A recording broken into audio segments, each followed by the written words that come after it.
Hello বন্ধুরা, আমি সৈকত চলে এসেছি আবার একটা নতুন ভিডিও নিয়ে। আর আজকে আমার বিষয় হচ্ছে ফিল্ম রিভিউ। অনেক দিন পর একটা ফিল্ম দেখলাম, তাও আবার বাড়িতে বসে জি5 প্ল্যাটফর্মে।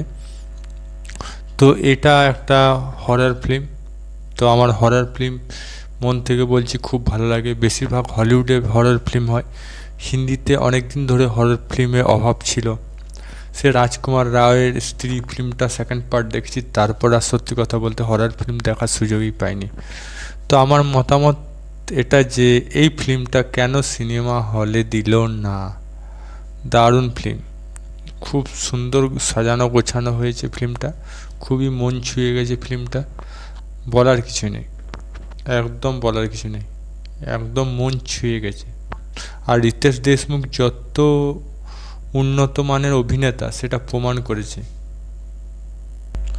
এবার আমি গল্পে চলে যাই। গল্পটা হচ্ছে কোনো এক গ্রামে ভৌতিক কারণে প্রত্যেকটা গ্রামে মানুষ আতঙ্ক থাকে এবং তারা জানলা দরজা বন্ধ করে রাখে, খোলা রাখে না মঙ্গলবার দিন। এবং সেখানে মানুষ 7 দিন ভিতর সে চলে যায় পৃথিবী ছেড়ে। তো এটাই হচ্ছে গল্প। এবং সেই গ্রামটা আতঙ্কে থাকে, উত্তরপ্রদেশে একটা ছোট গ্রামে। এবং সেখানে একজন ছেলে একজন মেয়ে সেই দিনে বিয়ে করে, এবং সে মানা করেছিল বিয়ে করতে সোনাক্ষী সিনহা। তো এবং সোনাক্ষী সিনহা বাবা সেই ছেলেকেই বিয়ে দেবে যেই ছেলে ইংরেজিতে কথা বলতে পারে, ইংরেজিতে ভালো। সেই সিনটা আমার খুব ভালো লেগেছে, সবচেয়ে হাসির সিন ওটাই লেগেছে। তার সেই পাত্র চাই যে ইংরেজিতে ভালো। এবং যাকে সে সোনাক্ষী সিনহা বিয়ে করেছে সে কিন্তু ইংরেজিতে ভালো নয়, সে একজন মিষ্টান্ন বিক্রেতা বা মিষ্টি বিক্রি করে হালুয়াইতে কাজ করে। এবং তার সাথে বিয়ে হয়। বিয়ের পর তার পিঠে একটা কুঁজো হয়, সে যে ডাক্তার দেখানোর পরও সেটি সারেনি, সেটা ভৌতিক কারণে হয়েছে। এবং সেটাকে চিকিৎসা করার জন্য কে আসে?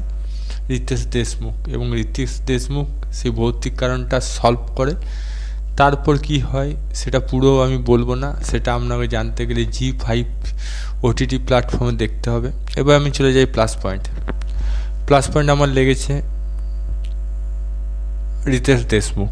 সত্যি বলছি, আমার রিতেশ দেশমুখের অভিনয় প্রথম থেকে শুরু পর্যন্ত ভালো লেগেছে। তার প্রেজেন্টেশন, তার কথা বলা ভঙ্গি, সে একজন মডার্ন তান্ত্রিক এবং সে কীভাবে সব ভৌতিক ঘটনাগুলো হ্যান্ডেল করে সেগুলো খুব সুন্দরভাবে তুলে ধরেছে। এটা ছিল প্লাস পয়েন্ট। দ্বিতীয় প্লাস পয়েন্ট হচ্ছে আমার যে ইন্দিরা, মানে সোনাক্ষী সিনহার ডবল রোল আছে, এবং তার যে ইন্দিরা বলে যে মেয়ে ও চরিত্র অভিনয় করেছে, তার মা বাবা কেমন সেটা দেখানো হয়েছে। তার বাবার ক্যারেক্টারটা আমার খুব ভালো লেগেছে। সে একজন ইংলিশ মার্কা ছেলে চাইছে যে সবসময় অনর্গলভাবে ইংরেজিতে কথা বলতে পারবে এবং স্বতঃস্ফূর্তভাবে ইংরেজিতে কথা বলতে, সেরকম ছেলে দরকার। এবং তার সাথেই তার মেয়ে বিয়ে দেবে, বা আর কিছু চাই না। সেই জিনিসটা আমার খুব ভালো লেগেছে। তৃতীয়ত ভালো লেগেছে গল্পটা শেষ দিকে, মানে সেখান থেকে মুক্তি পাওয়ার উপায়, কিভাবে মুক্তি পাবে সেই রহস্যটা বের করা, এবং তার ভিতরে একটা গল্প আছে সেই গল্পটার মাধ্যমে সলভ করা, সেই জিনিসটা খুব ভালো লেগেছে। এটা ছিল তৃতীয় গল্প, তৃতীয় জিনিসটা যেটা আমার খুব ভালো লেগেছে।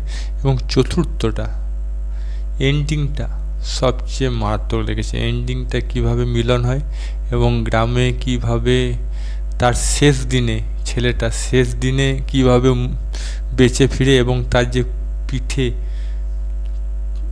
যে ঘা হয়েছিল বড়, সেই কুঁজো ঘা, সেখান থেকে কিভাবে মুক্তি পায়, এটাই ছিল গল্প। আপনার মতামত কি কমেন্ট বক্সে এখন লিখে জানান। যদি ভিডিওটা ভালো লাগে লাইক করুন, চ্যানেল তাহলে সাবস্ক্রাইব অল বাটনটি প্রেস করুন। আর যদি ফেসবুক পেজে দেখে থাকেন তো পেজটা ফলো করুন। আবার দেখা হবে নতুন কোনো ভিডিও নিয়ে। ততক্ষণ জয় হিন্দ, জয় ভারত, ভালো থাকো, সুস্থ থাকো।